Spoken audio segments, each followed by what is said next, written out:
There we go. There's the go live button. All right, looks like we're live here. So I'm just moving a couple of things around. Good morning, everybody. It's an incredibly cold morning here in Prescott, Arizona. I walked outside this morning and said, "Whoa!" So we got a chilly one with some very strong winds. No drone flight today, without a doubt. And apparently we're supposed to have some gusting winds tomorrow too. All right, let me minimize that Chrome window, and we'll have this window popped out here first. So just about 8 o'clock. I'll wait one more minute, and we'll see how we're doing there. So how's everybody else doing this morning? Awake and aware? All right, let's make sure audio says it's doing its thing. Good deal. I've got to get that second monitor on here shortly. All right, so it's 8 a.m. and good morning, everybody. Number one, sorry for missing my first live stream in months and months and months. Last Monday's got canceled. I pushed it out till Wednesday, and then I realized that Wednesday wasn't going to work either. So audio and video are fine. Thanks, Bruce.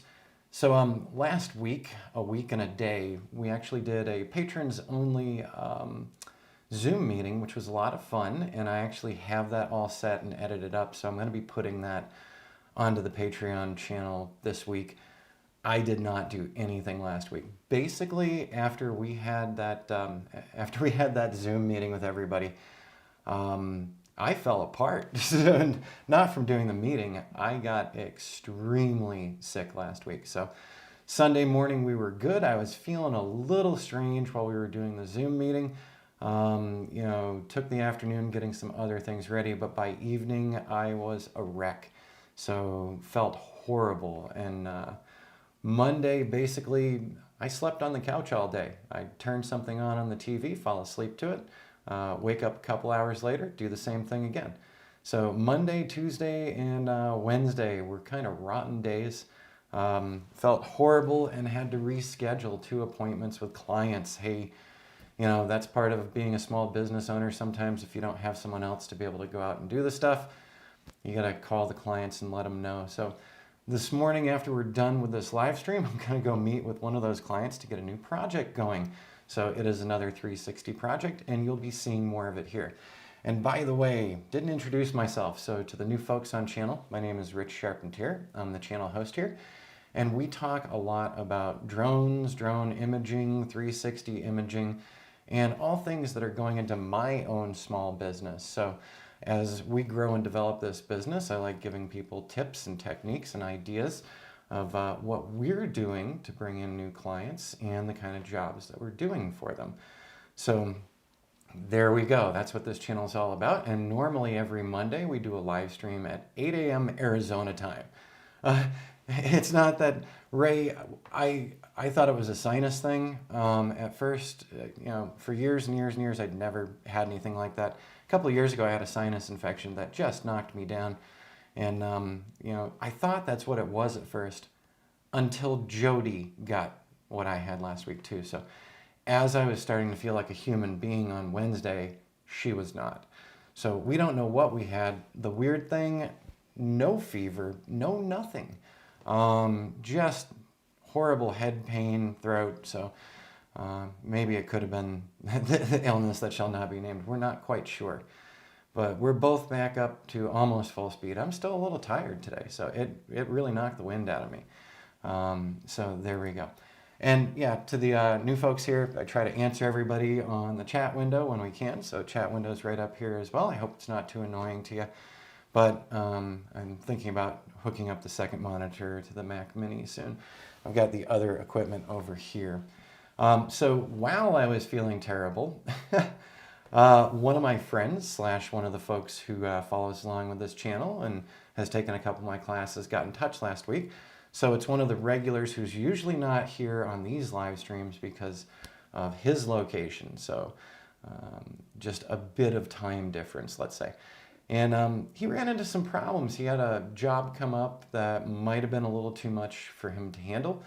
And so I actually wanted to talk about that with all of you today. Carlos, yeah, maybe COVID. The throat was killing both of us, but it just felt exactly like when I had a really bad sinus infection the other year. So that's what I thought it was. And, like I said, no fever, none of the other stuff. But, it nailed me good for 3 days. And then, over the weekend, I'd still been running pretty slow too. Both of us have. And of course, we've stayed away from everybody because I don't want to spread that around to anybody, whatever it was. When I let my clients know, they were appreciative that, I was not coming in sick. So when I used to work in telecom, I always told my cell techs and switch techs, if they were sick at all, don't come in. And some of them would always get bothered. Well, I want to use that time off later. I don't want to call in for sick time. And I always said to them, I run the switching center, so call me, don't call HR. And we're not going to call it a sick day for you. So I'd rather have people stay out than come in and expose the rest of the staff to that kind of stuff. And I think we all feel that way. So I think companies, should legitimately, hey, go ahead and have a sick day. If you're having a bad time, we're not going to take it off your vacation time or anything. So I've always been a big proponent of that. All right, so today what we're talking about here is, do we need to practice with these autonomous flight applications? And the answer is yes. So my friend/student will give away a little. He's from Australia, and maybe some of you have seen him pop up. Michael, I was super dizzy from the illness. I'm still a little dizzy through to today. I am seeing the physician this week. They couldn't get me in any sooner than Thursday, so we'll see what happens. But so, my friend from Australia had a job come up and had an opportunity that he didn't want to pass by. It was a larger piece of land, and the realtor that he was working with needed a single image capturing this larger piece of land. So getting, I don't like autospell. Yeah, autocorrect drives me nuts too. So this was a larger piece of property that he couldn't just shoot with a single shot. If he threw his drone up into the air, got it 400 feet above ground level, it still wasn't covering it, of course. As we start doing larger plots, it's not going to be a single image. It's going to be multiple images overlapped together with one of many flight planning applications. So I just have Map Pilot. I've just got a picture of Map Pilot up here just as our background for now. But we're going to look at Map Pilot live in a couple minutes because he was having a heck of a time. He'd taken my Metashape class, well over a year ago, and he hadn't gotten much practice with it. And he'd also taken some of my flight app classes too, but once again, didn't have the need to use it, so started to forget it. If we don't do something often, if it's not a regular part of our daily routine, whether it's website building or if you're an auto mechanic, if you're not doing regular parts of your job, it's going to take a few minutes to come back to you. It's not going to be something that comes back in just a couple of minutes' time. And in the case of this student, he had 2 days before he needed to fly the request and get things done. And he was having a heck of a time setting up Map Pilot, and then he tried Ground Station, and he hadn't done any test flights. He hadn't even been to the property. So a lot of the things that I talk about in some of my courses, that you need to go do a walkthrough of the property beforehand, that you need to survey the site visually. I know these planning apps are awesome, and we can do so much, and we can find out about our flight time and our elevation and how many images. And, that's all well and good. But if you haven't played with this in a while and you're trying to get something set up fast, now you've got the pressure, you're under the gun, you need to get something out for a client.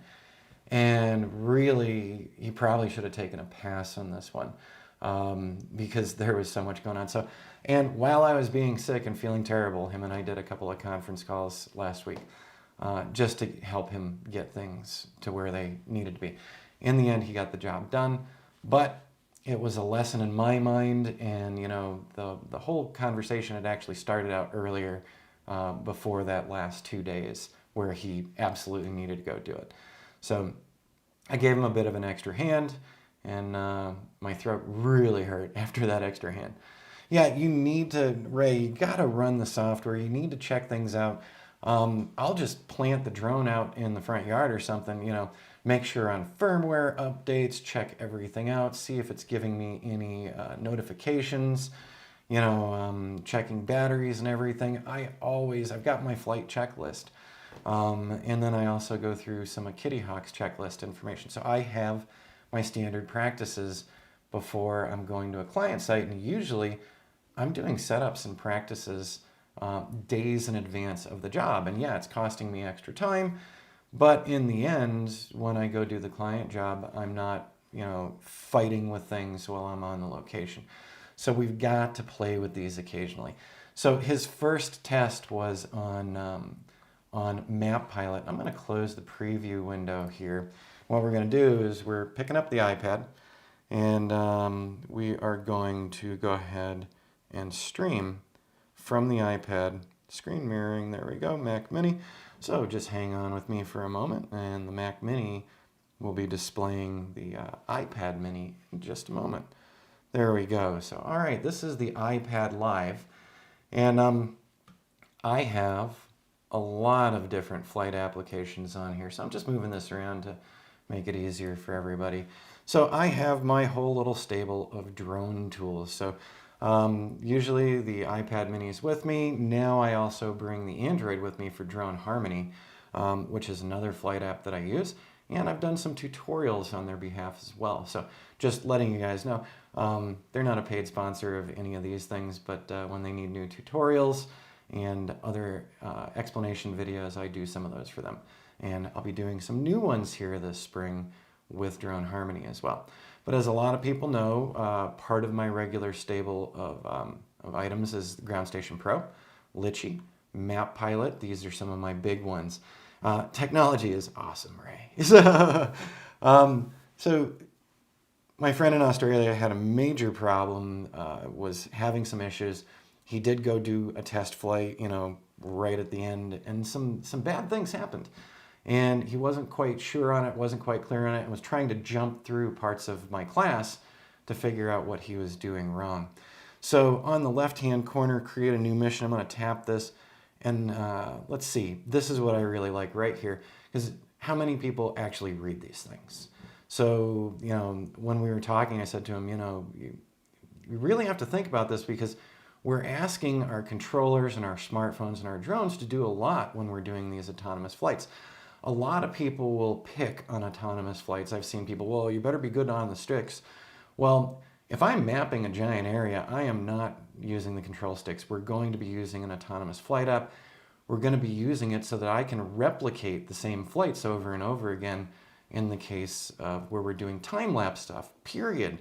Doing that on the sticks and getting it exact and accurate every time probably isn't going to happen. That's why we need these autonomous flight apps.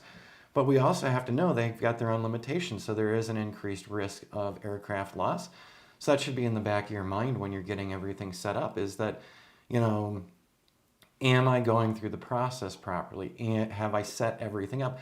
I've made mistakes with Litchi, doing some autonomous flights where I'm trying to do some cinematic, pretty flight work, and I set up the flight plan, and I forgot that I had left the speed set at my previous flight from another thing, and the drone takes off going a little quicker than I expected. It's a shocker to me. Then I realize it's doing okay. It's following the flight path. I'm an idiot, and I forgot to reset the flight speed. So that's on me. That's not an app problem. But given the fact that there is a lot that goes into these applications, we need to be fairly familiar with them. And if we're not comfortable with using them again, and it's been quite a while, there's got to be some practice going on. Looks like you have not used Drone Harmony. Willie, I actually do use Drone Harmony, and that's over on my Android tablet. So I've used them for actually some waypoint mission testing. We've done a couple of setups for ortho mosaics and a couple setups for 3D. So it all depends on where I'm going and what tools I want. So I'm just showing the Map Pilot one right now, because this was what I was talking to my client in Australia about. So, and yeah, Willie, Drone Harmony is really good. They're going to be coming out with some new stuff, and I can't say anything more about that right now. But some new features here in late spring, early summer are going to be coming to Drone Harmony, and I'll be letting people know about that I'll be letting them know about that before those releases. So I always like going right over into here just to, pretend I'm planning a flight at Watson Lake, for instance. And we're not going to do a whole flight plan here, but, we've got a lot of buttons. So, I've got a button on the left-hand side that tells me that nothing's going on right now. And then I've got a button to set my elevation. And then we can actually save our flights, and we can do things in acres and miles or hectares and kilometers. So this the guy who was going to do this flight was really having a problem with this particular setup. So we'll put it there. And so what I'm going to do, I'm just going to zoom in down here really quick.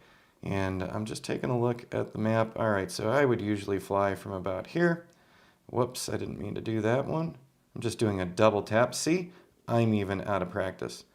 But so the purple dot is where I'm going to be launching from. And so I'm just tapping out a small little grid. Not done with the grid. But so I've just tapped out a small flight area is all I'm doing. We're not really going to use this for anything, but I just wanted to give you this as an example. So number one, let's close this one up. Upper left-hand corner, that little editor is going to tell us a lot. So this is something that we need to pay attention to when we're setting things up. So that little block of space there is 5.3 acres. The distance that my drone will fly is 1 mile, 1.02 miles. I've got a maximum speed of 18.6 miles per hour, and the duration of this is going to be 5 minutes, 15 seconds. So it's one battery, 52 images. So there we go. Now, this can change rapidly and dramatically. This is where my friend in Australia was running into problems. Number one, the closer we are to the ground, the more detail we're going to get in our shots, right?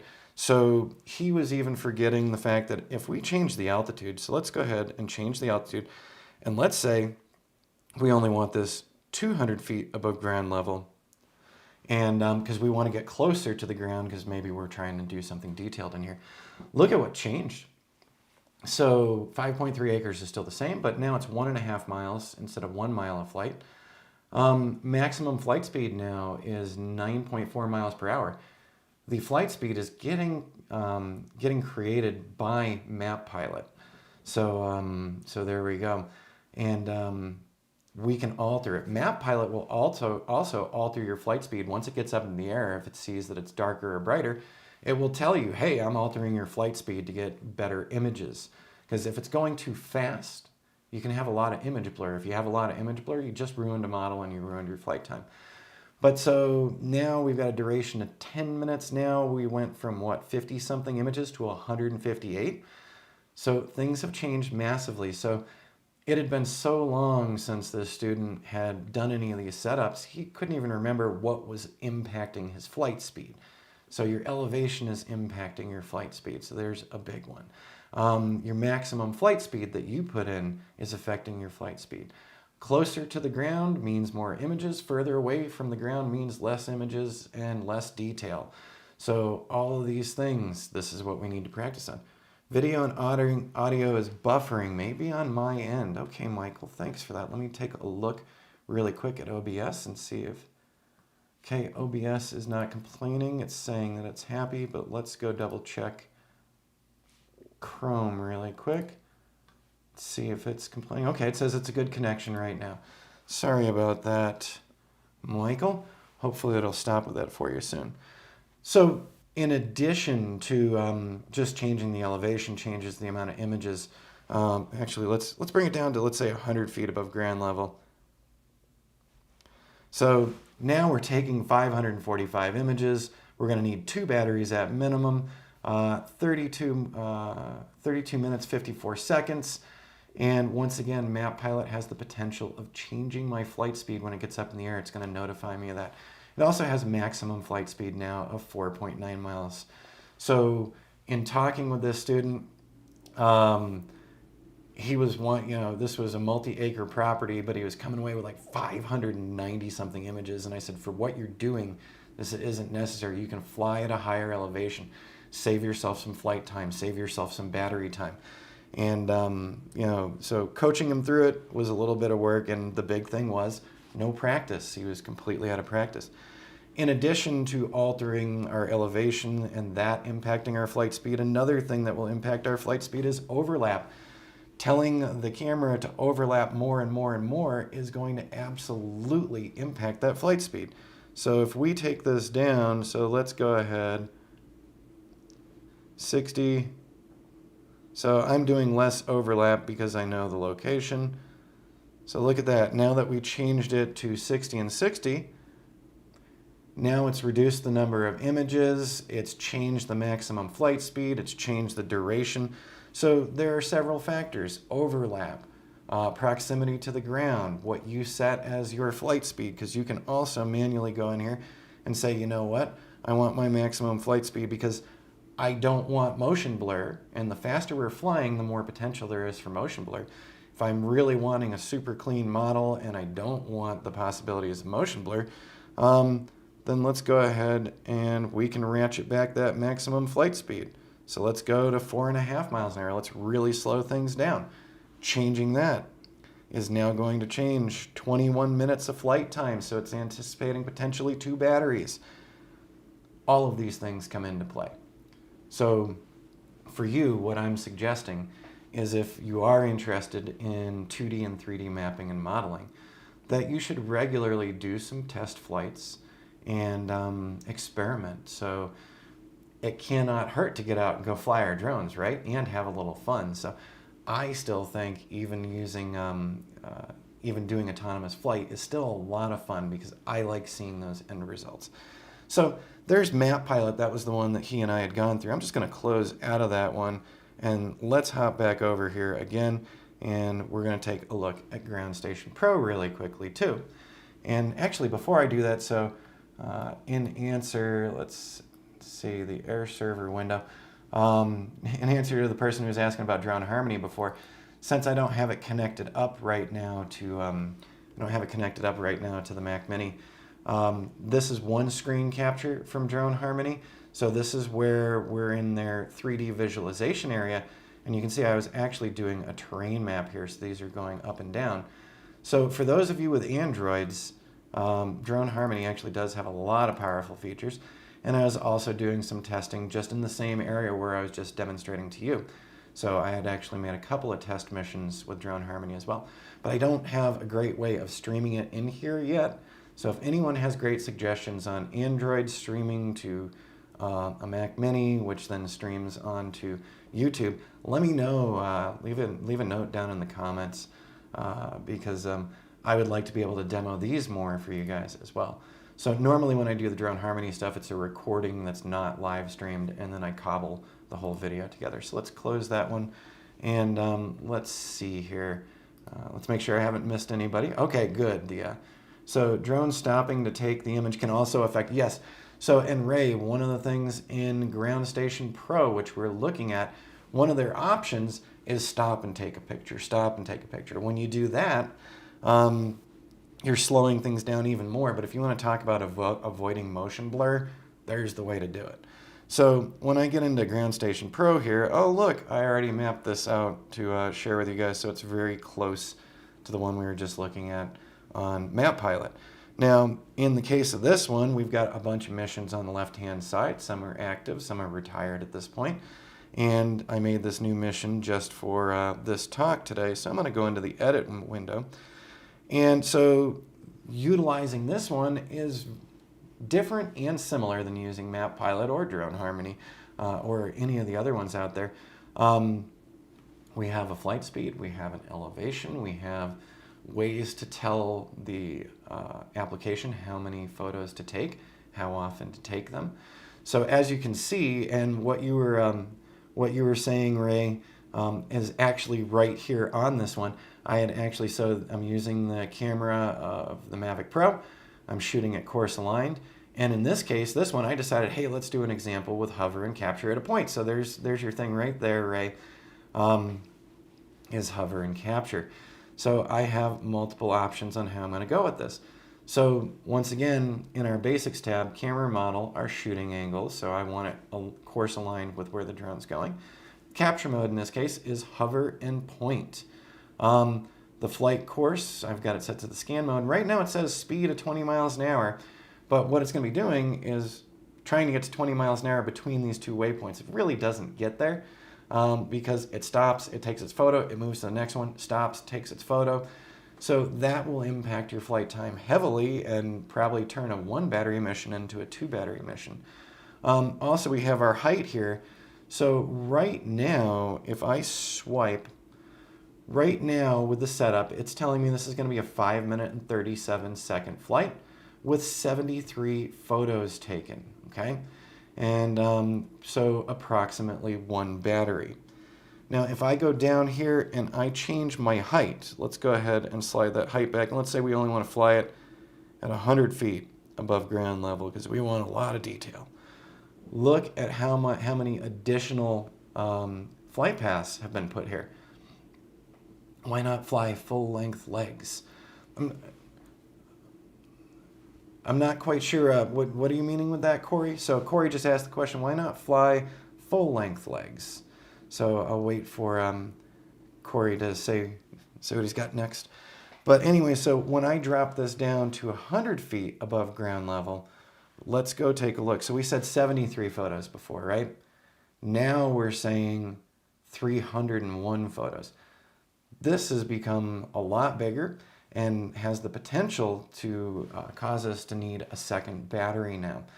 So like I said, with that student who's over in Australia, he wasn't connecting up that elevation is going to impact time, that your flight settings are going to impact time, that your overlap is going to impact time.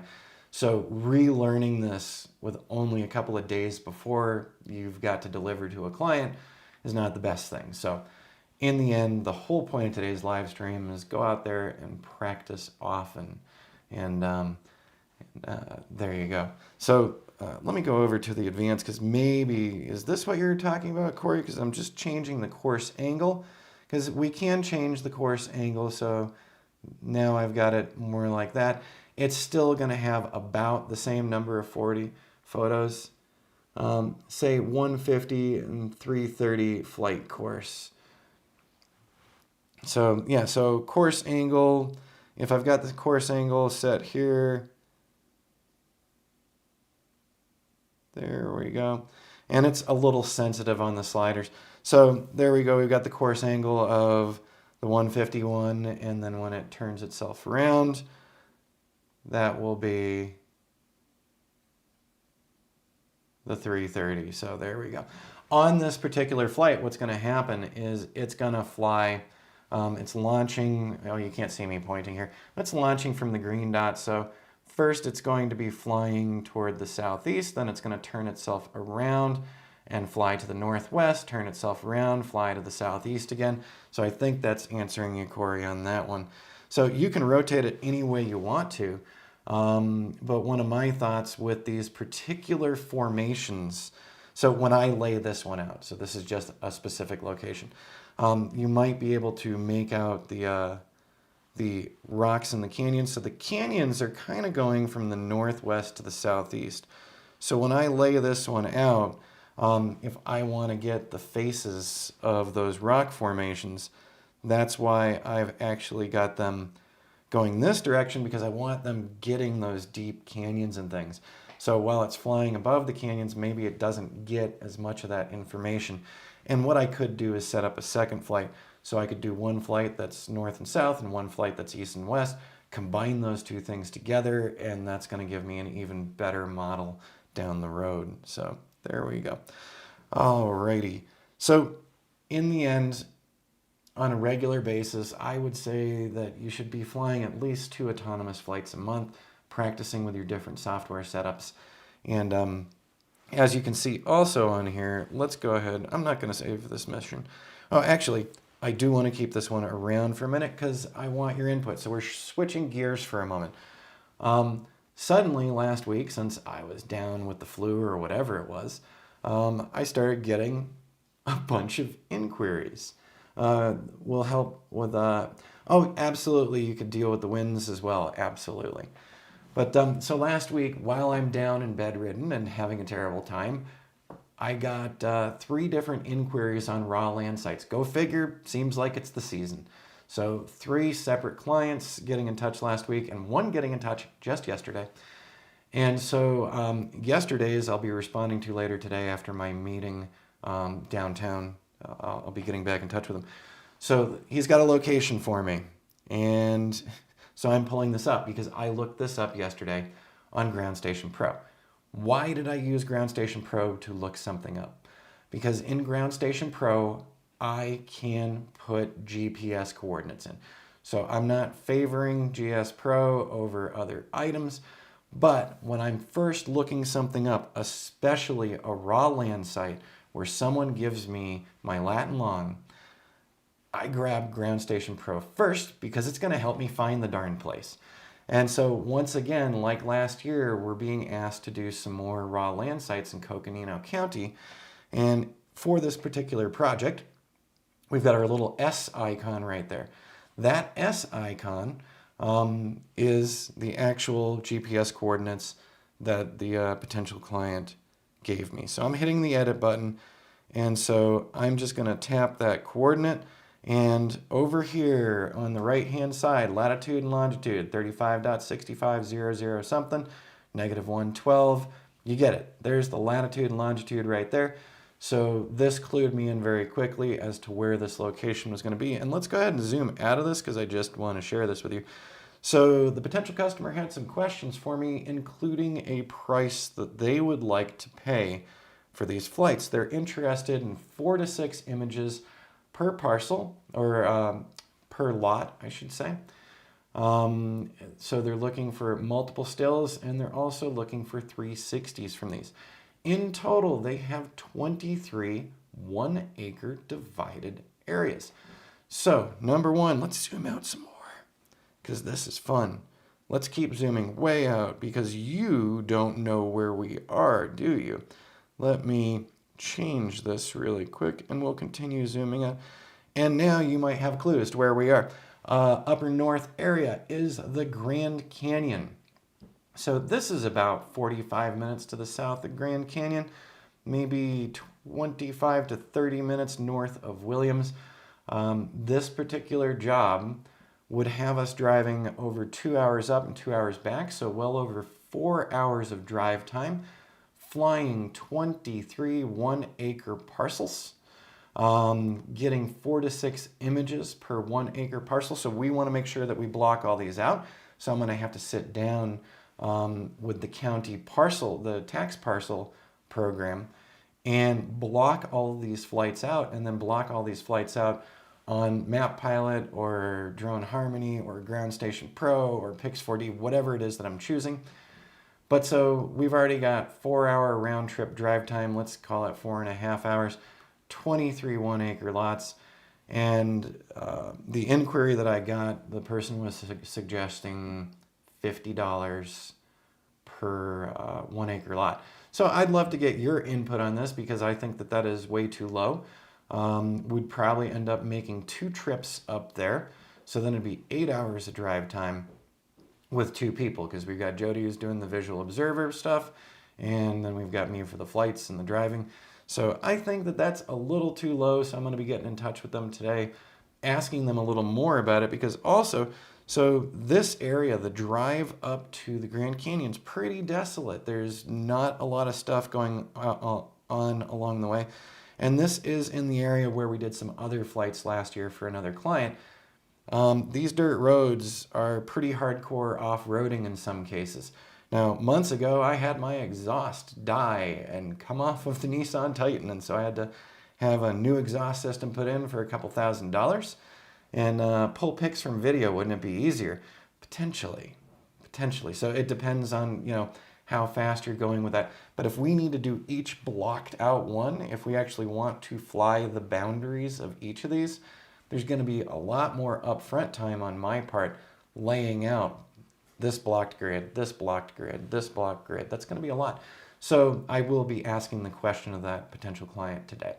One of the other interesting things in this location, so let me zoom it out, and if you can't tell, desolation, middle of nowhere. It really is, and it is off-roading, getting in there.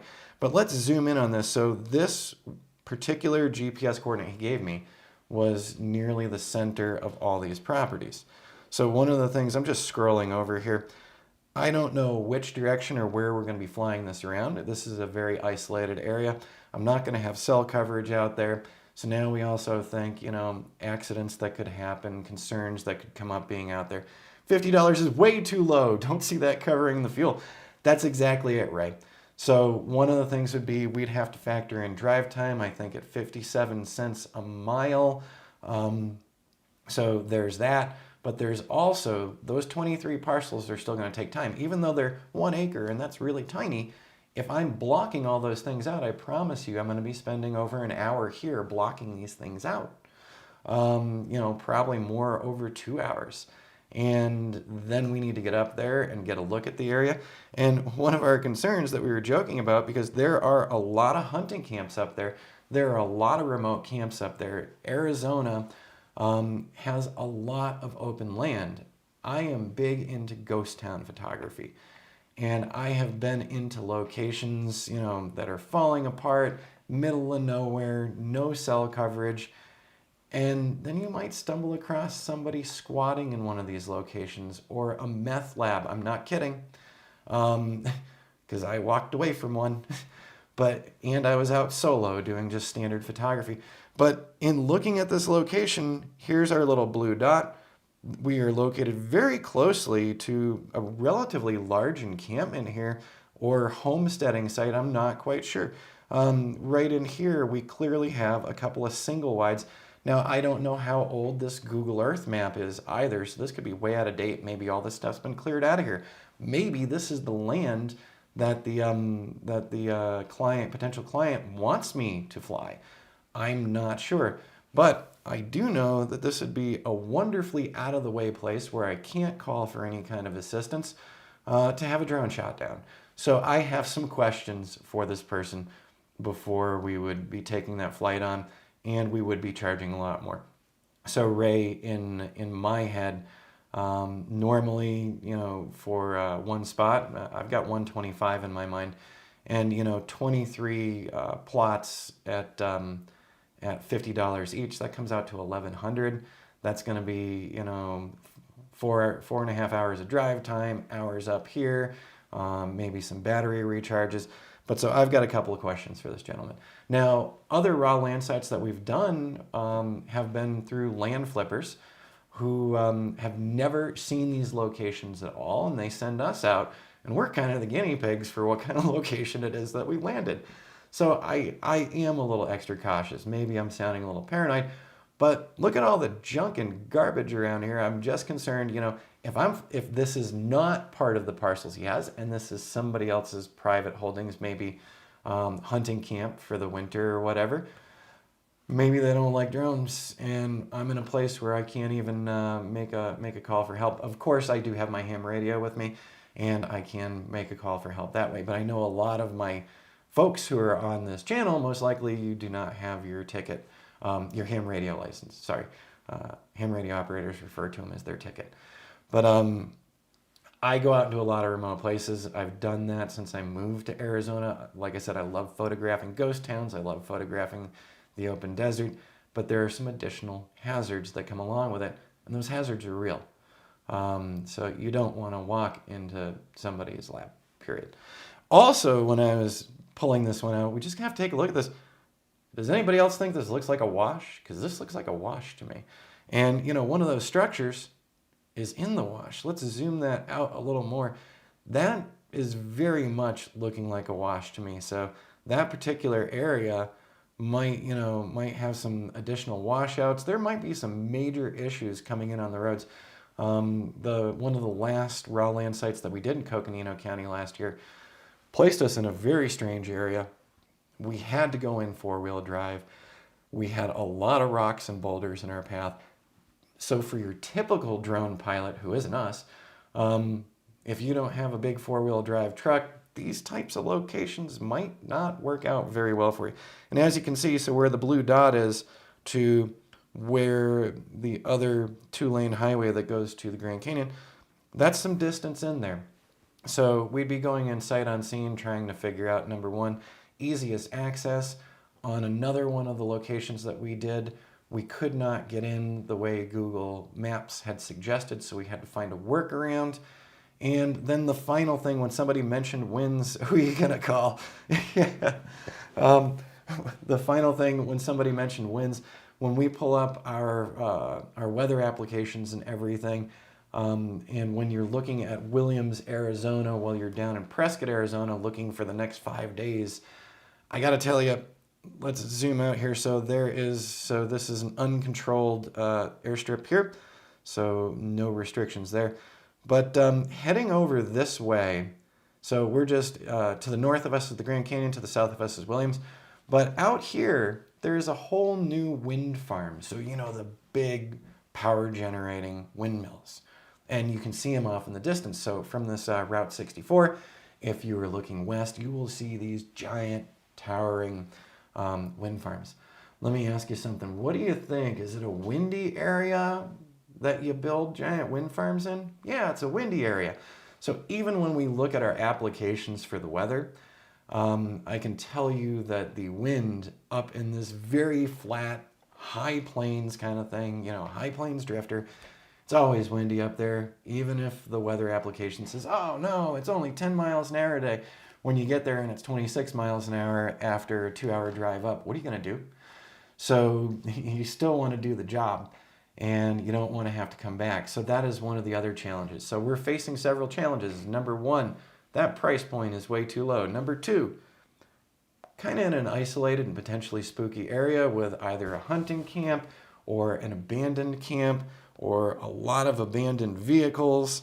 So we're going to be thinking deep and long about this one, and I will be calling that potential customer directly today to have a conversation with them and let them know about the challenges and what I think that I would like to see for this. And in my mind, this is more like $2,250 to $2,500. And, you know, because there are some extra complications. It's not just a, hey, go in there and fly that. It's also making sure that I've got the vehicle that can do the job, that our safety is paramount, and that we're not going to be bothering these people living at this private location. Price isn't terrible, but I might want some kind of payment up front before I head all the way out there and get my drone shot down above a meth lab. That's exactly it, Matt. And so I'm not kidding. One of these days, if you guys remind me down in the comments, I'll do a quick little video and I'll show you some of the photography from some of my favorite ghost towns. And I'll show you the one photo from the place that actually had a lab in it that I ran the hell away from really fast. And there was nobody there. So, but that led me to one of my friends who has lived out here for a very long time. When they saw some of my ghost town pictures, they were like, "Are you carrying a sidearm?" And I was like, "No, I'm not carrying a sidearm. I've already got too much camera gear." And they were like, "You're gonna have that moment when you probably want one." And when I went into that particular building, I had that moment of, you know what, Bob was right. So oh well. But yeah, we just if you guys aren't curious, I'm super curious. I want to know what all these buildings are. All right, so let's go ahead and pop out of this one really quick, and we're gonna pull this down, and we're gonna stop that.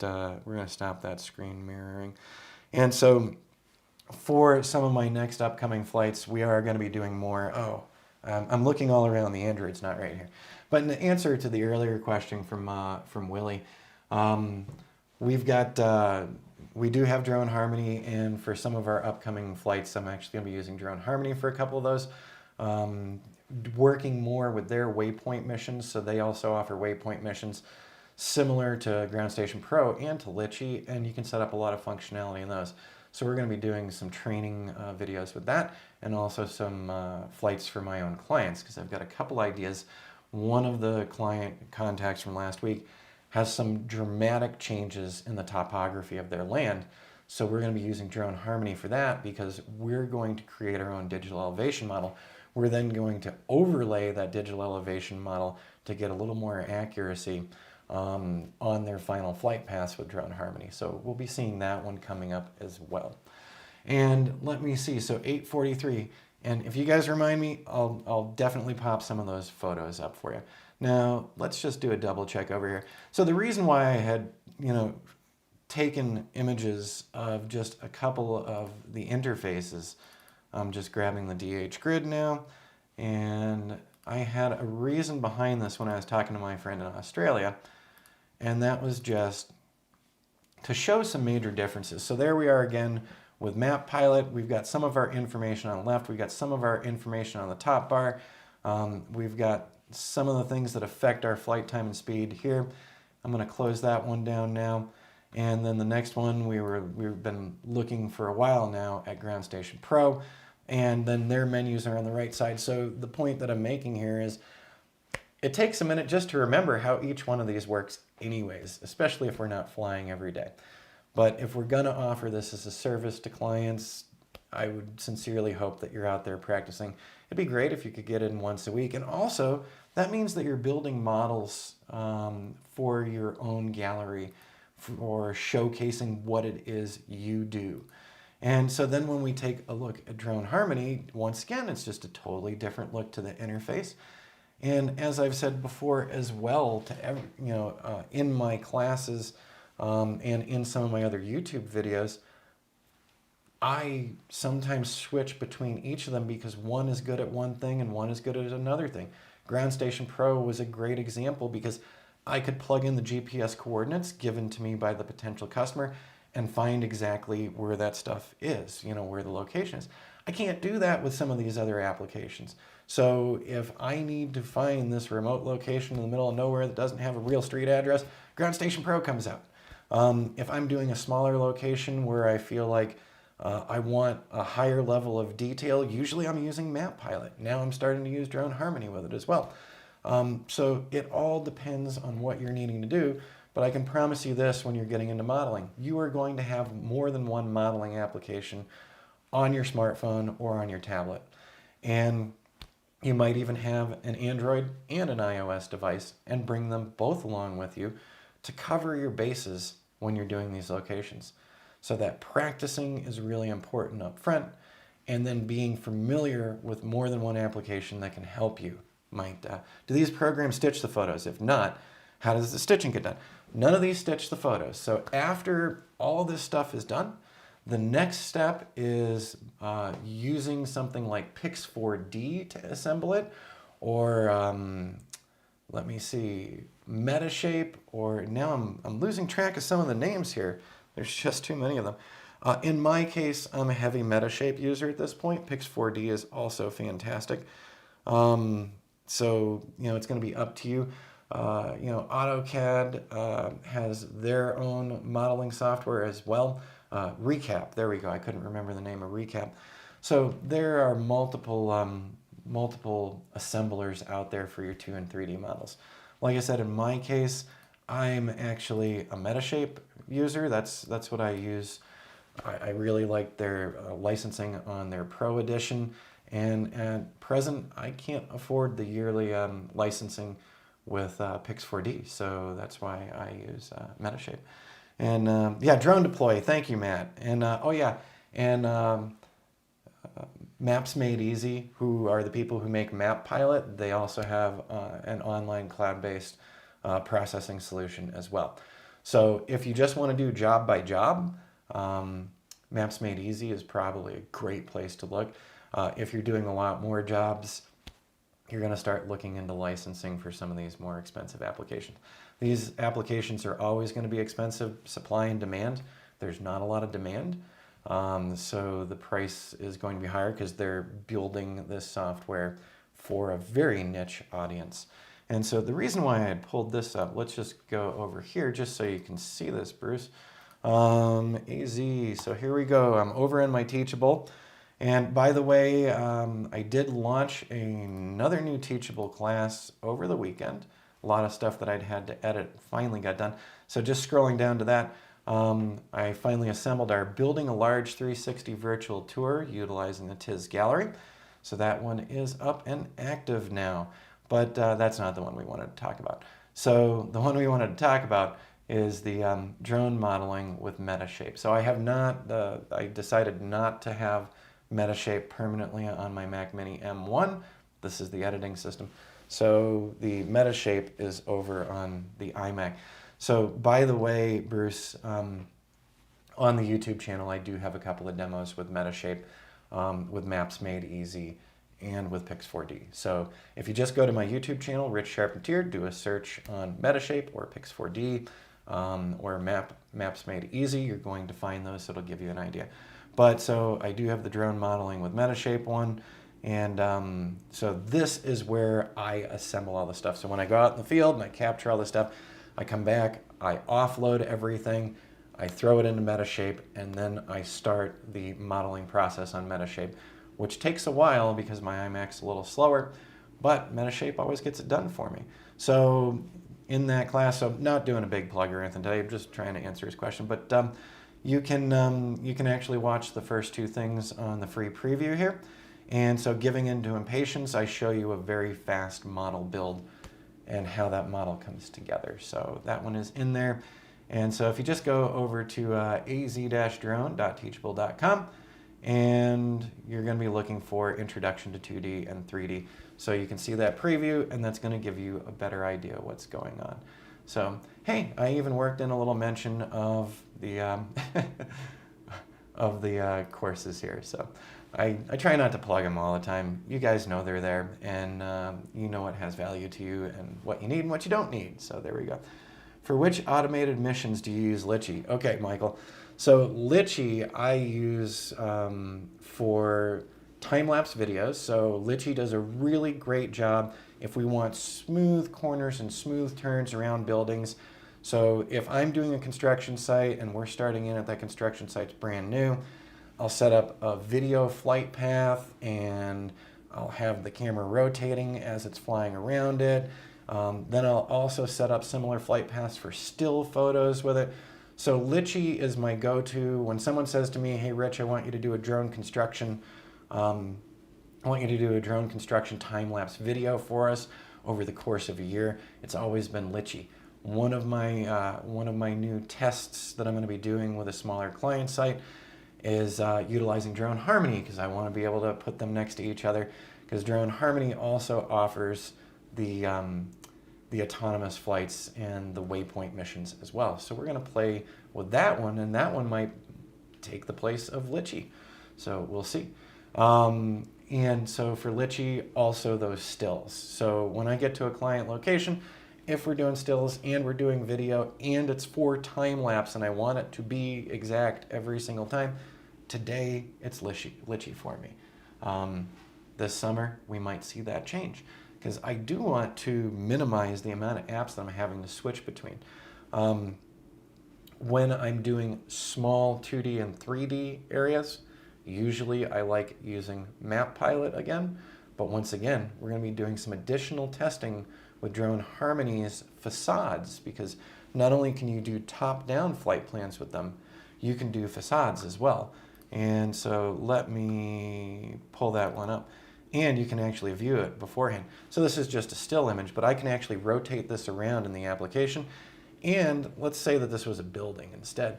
You can actually fly the facades and create another mission. So if you want some heavy-duty detail, Drone Harmony gives you the opportunity to really do some detailed 3D modeling. So I see that is one area where they shine, especially with the fact that you can create this flight plan, then create a completely separate flight plan where you're only doing the facades, and you can do multiple setups. So top down or side to side, there's a lot of options. So if you're looking to get into some super high quality 3D modeling, I think a lot of the tools that Drone Harmony includes are very useful. And just to show you once more, like when we were talking earlier, about practice. Map Pilot has a very different interface than Ground Station Pro, and that has a very different interface than the Pix4D capture app, and that has a very different interface from the Drone Harmony. So if you have a couple of these in your stable of tools, not only do we need to go out and practice occasionally, we need to go out and practice with each one of these, so that when we get that call from a client who needs us to come out in a couple days, we can say yes to them. So will Drone Harmony fly a crosshatch pattern? Yes, Michael, I will absolutely do a crosshatch pattern. So they have a top-down standard and a top-down crosshatch as well. And I think, let's see here, they actually have some demos of that over on the Drone Harmony website. They've got some of their support materials. And let's just pull this back up really quick. Drone, whoops. And just to let you know, so as I said, I've done work for the folks at Drone Harmony, and I'm continuing to do work for the folks at Drone Harmony. And I'll let you know, they're not doing any paid advertising or anything here right now. I just do tutorials for them. And we also talk about the other, what I need as a drone pilot. So they're very helpful. They do have, they've got multiple things. The website is also going to be getting updated this year as well. Under their Learn category, they've got their user guide. They've got some video tutorials, so you'll find me in there. But you'll also see some other tutorials on the top down. And they also have regular webinars up as well. So you can take a look through those. So can Drone Harmony be imported into CAD BIM? So Ray, one of the things you can do, so you do these flights with Drone Harmony, and either you generate a point cloud, so I can generate a point cloud to hand off to somebody for doing their 3D. There are exports from Metashape. So it's the modeling software afterward that's going to be handing stuff off. Absolutely, we can take all the images that we collect with Drone Harmony and hand them off to an engineer or an architect who runs it in their own modeling software. Or we can do like I do, which is I go out and do the captures, and then I process it with Metashape, and then I export the final deliverables to the client. So Drone Harmony works the same way as any of these other flight apps. Drone Harmony is there for your data collection. It's just that they're offering a couple of tools that none of the others are offering. The facade, the flight around facades, nobody else is offering that. The 3D visualization, where once you set up your flights, you can hit their little 3D button and you can actually rotate and you can play it to show where your camera is going. I haven't really seen anything like that on anybody else's tools out there. So if you're curious about Drone Harmony and some of the flight setup and some of the interface, pop on over to Drone Harmony. So since I do that work for them, all of that gets handed off to them for their YouTube channel, not for mine. So there you go. All right, I'm going to close that one down. We're going to minimize it. And I can't believe it. I made it through the full hour and I didn't fall over or anything. So like I said, I'm still running a little slow, but we'll be okay. Do you have an in-depth Metashape course somewhere? Yeah. Matt, that was, if you go to, so az-drone.teachable.com, it's also linked down in the show notes below. And the class for modeling with Metashape is this one right here, Drone Modeling with Metashape. And that one is going to get you started, okay? The one other thing, everyone on channel, I always feel like it's all the same people here, and I know we're adding new people, so sorry, new people, that I assume you know these things. Oh, they do, Bruce. Okay, that's cool. So they do the facades and the 3D preview. That's awesome. And then there's another great tool for that. So just to let you know, on Metashape, there are two versions. There's Metashape Standard, which is like $179. You can generate 3D models with that. Okay, so that's the standard version. The Pro version, I think, is $3,500. And what that allows you to do is it allows you to do digital elevation models and orthomosaic models as well. So standard edition, I can make a 3D model, export a point cloud and send it to you. And then you can run it in whatever you need to. For the Pro edition, that's where now I can start making orthomosaics and I can start making my digital elevation models and things like that.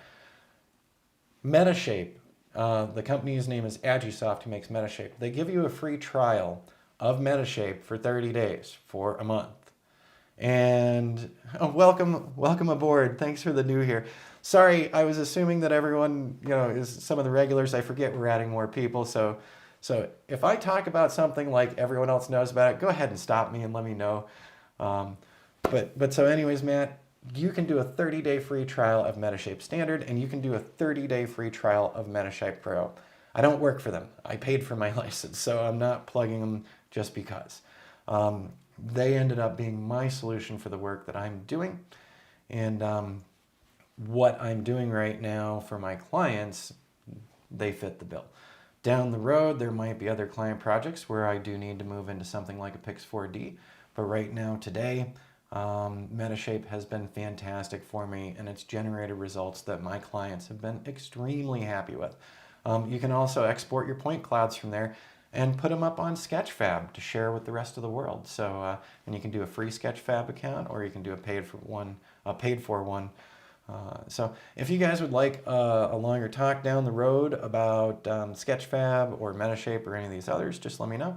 And like I said, so Matt, check it out. There's a couple of previews there. And I would also suggest, if you're going to go out and get your hands on Metashape or Pix4D or any of these, the modeling applications, go do some flights first. Have some data handy. I think Pix4D only gives you a 14-day trial period. So have the data handy. Go do some test flights. Go do some practice flights.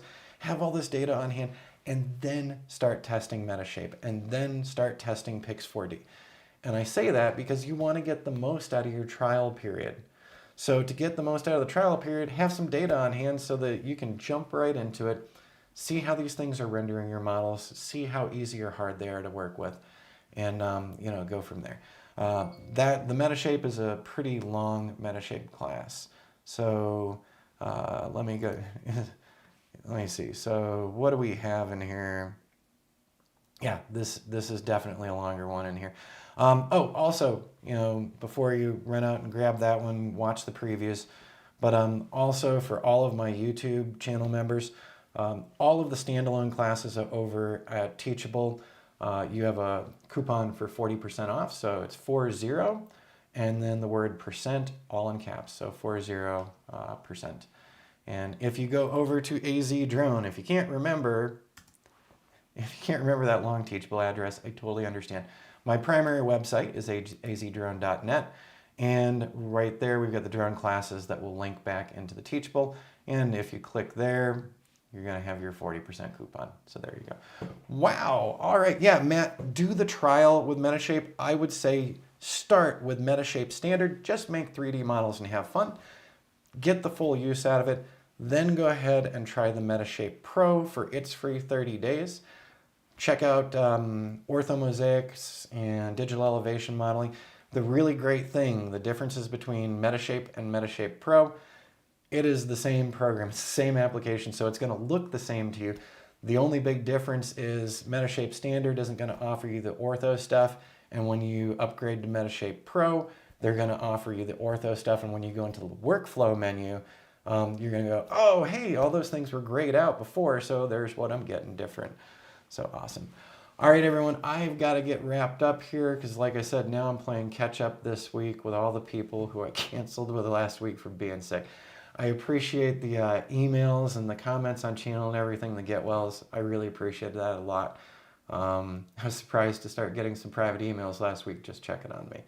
So I'm glad to have you all on the channel, and I hope you're still having fun with this. And upcoming this Sunday, we'll be doing another one of the Zoom meetings. So I'm figuring that out, and I'll be putting some stuff up over on the Patreon channel for patrons. So watch out for that this week because I got a couple questions for you. All right, I'm glad you enjoyed it, Michael, and we'll see you guys all next Monday at the latest, and potentially some of you on Sunday as well. I need to hire the pro to handle the GCPs. Yeah, you're going to need the pro to handle the GCPs. So there's also some ways to do some manual points in there. That goes down a really deep rabbit hole. The other thing you should know on that class, it's a beginner's, it's an introductory one. So we don't get into RTK and GCP because I know for a lot of new people that starts getting really scary and more equipment and a bigger learning curve. All right, we'll see everyone at the latest next Monday, and probably several folks on Sunday's Zoom call. And that'll be a lot of fun. I didn't lose my voice today either. This is awesome. I'm definitely feeling better. We'll see you guys real soon. Have an awesome one, and thanks for everybody, and thanks for joining in. So we'll see you again. We'll see you again in the very near future. Now I'm lost just trying to find. Oh yeah, there we go. That's where I can end the stream. All right, here we go. The end stream button.